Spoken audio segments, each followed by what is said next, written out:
What's good, YouTube? We back with another one. Y'all already know what to do. Tap in and get live with your boy. Peace.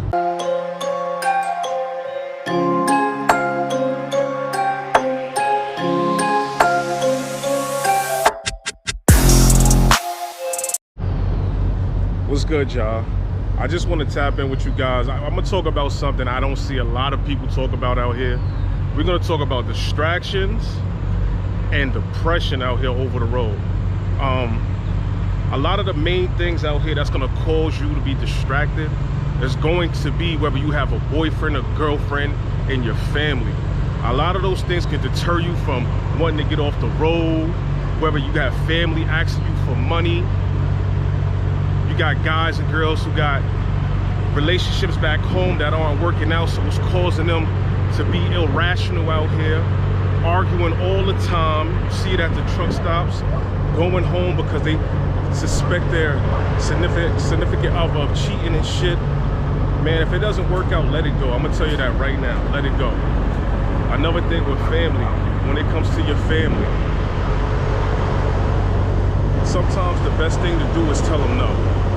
As far as when it comes to money, because when people find out you drive trucks, they think you're rich. You ain't rich. The whole time you can be trying to push them forward towards getting their CDL license, and the whole time they don't want to get it. They want to do things their way, but they want to ask you for your money that you're out here sacrificing for. So tell them no. For me, for example, I have a son. And going home after being on the road for so long, the longest I stayed on the road was 3 months straight. Going home and then dealing with my child, I noticed that I was sort of institutionalized in a sense. I'm gonna say truck-institutionalized, meaning that I can go home and the littlest disagreement I have with somebody, I'm ready to run back on the road. I don't have to tolerate none of the nonsense. It's just like truck driving becomes your escape. And people don't understand that. And a lot of times when you have people, a lot of times when you have conversations with people who aren't truck drivers, whether that's your family or friends, it's easy for somebody to say, I understand what you're going through. Oh, I get it. I understand, but they don't, you know? So I could go home, for example, and be chilling with my son and he's getting on my nerves too much. I'm ready to go. And it's really unfortunate that I shouldn't have to treat my child like that. Nobody else should have to treat their own kids like that. Because some people go home and deal with their wives or their husbands, and then they be ready to cut out. After being home 2-3 days, after being gone for months at a time, sometimes 6 months at a time. So you just gotta find a balance that works out with this. Because you can get out here on the road and you become the lost man out here on the road. People forget about you. Those phone calls that you used to have with your best friend every day, those slow up.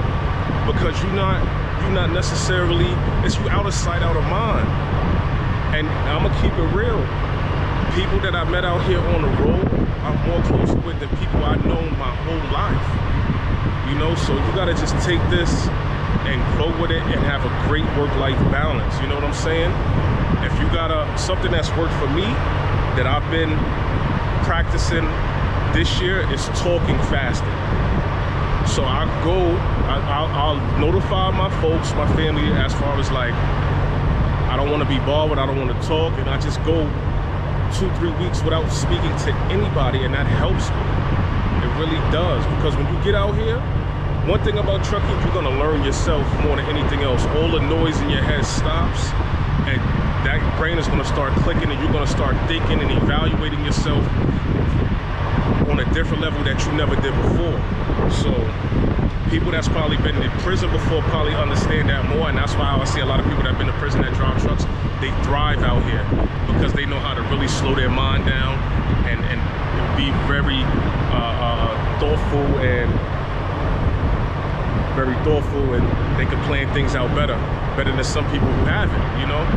But that's just food for thought for y'all, man. Keep your head up, you know?